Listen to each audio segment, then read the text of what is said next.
ఏడు స్వరాలే ఏడు కొండలై కలసిన కలియుగ విష్ణు పదం అన్నమయ్య జననం ఇది అన్నమయ్య జననం ఇది అన్నమయ్య జననం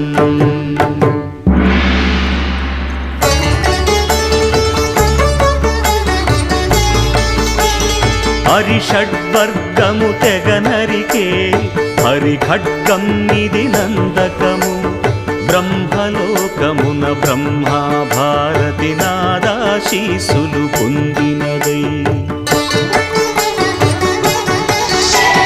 శివలోకమున చిద్విలాసమున ఘమరుధ్వనిలో గమకితమై